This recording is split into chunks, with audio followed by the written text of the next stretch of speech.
خواتاتي صحاباتي كي دايرين؟ لاباس عليكم؟ صحيحتكم؟ اموركم؟ نتمنى تكونوا على خير وبخير.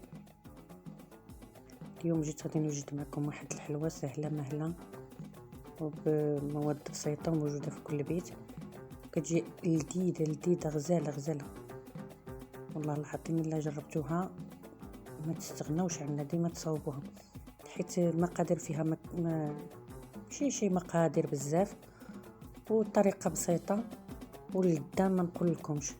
جربوها وغادي توليو مدمنين على هاد الحلوه هادي، وكترياش ديك الضياف اللي كيجيو على غفله راها كتوجد دغيا ما كتاخدش وقت. ايوا نتمنى تجربوها وتعجبكم. على بركه الله غادي ندوزو للمقادير والطريقه. عندي 2 بيضات، قشور حامضه، قبيصه ديال الملح، 125 غرام ديال الزبده، الدقيق 500 غرام ديال الفرص، و2 كيسان ديال السكر كلاصي ما عامرينش، وعصير حامضه، وخماره ونص ديال الحلوى الحمراء. غادي ندوز دابا، غادي ندير الزبده في الكسعه، ندير ديك 2 بيضات، غادي نخدم هاد الزبده وهاد البيض وقبيصه الملحه، ونخدموا الزبده والبيض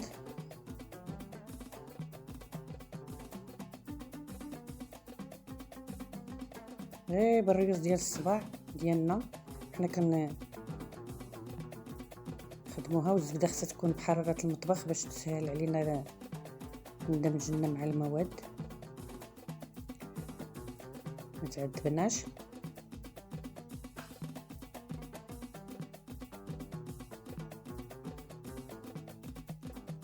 غادي نزيد دابا ديك 2 كيسان ديال السكر كلاصي، السكر كلاصي ماشي السكر سنيده.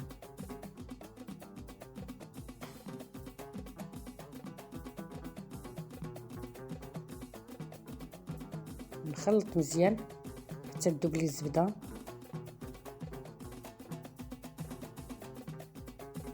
نستمروا بهذه الطريقه حتى تذوب لنا الزبده وتدخل مع السكر كلاصي والبيض.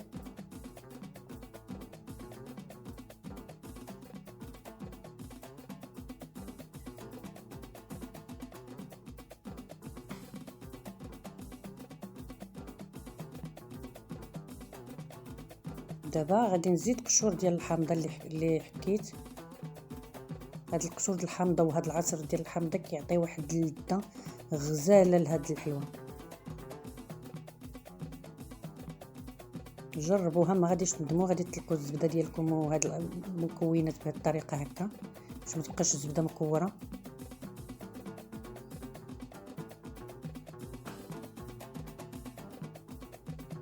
حلوه غزاله والله العظيم، كتجي ديك اللذه ديال الحامض كعاطيه فيها غزاله.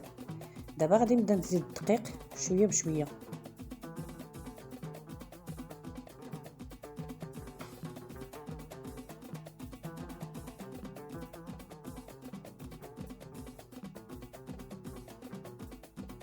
نزيد الدقيق ونخدم الحلوه ديالي تنوصل ديك القياس ديال العجينه اللي بغيت. غنزيد خماره ونص، هي لل 12 غرام خماره ونص.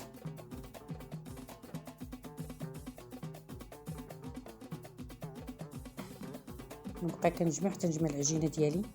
العجينه هي تجمعت، هانتوما كتجي على هذا الشكل ما كتلصقش في اليدين. دابا غادي نبدا نديرها كورات صغار وغادي نفندها بالسكر كلاصي.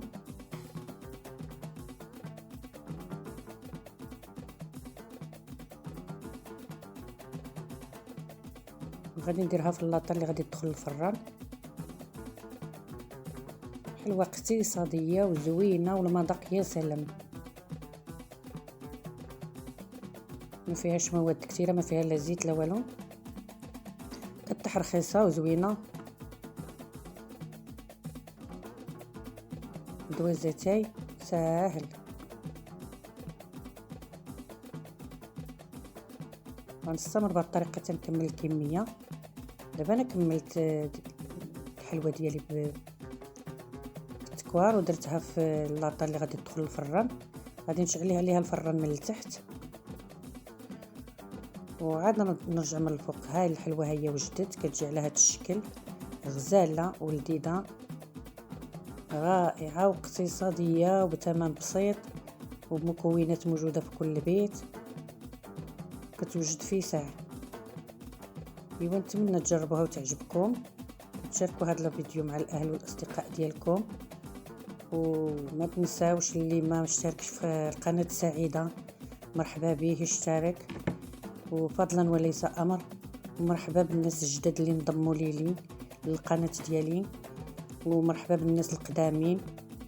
كنشكركم بزاف على المتابعه ديالكم وعلى كل حاجه كديروها معايا، وبكم كنزيد للقدام، وبالتشجيعات ديالكم انا موجوده، وكنشكركم بزاف بزاف وتبارك الله عليكم.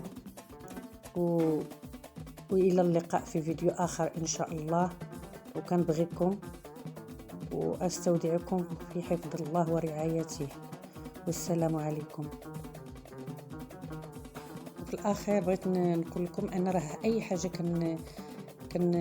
نصوبها في القناه ديالي راني مجرباها وكتعجبني وكنبغي نشاركها معكم، لان انا داكشي عندي غير بسيط.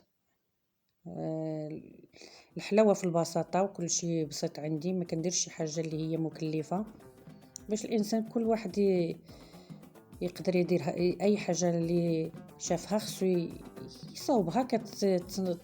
تكون حاجه بسيطه راه الانسان كيستطيع باش يديرها، ولا كانت شي حاجه غاليه راه بنادم كلها على قد حاله. وتبارك الله عليكم، شكرا بزاف بزاف على المتابعه.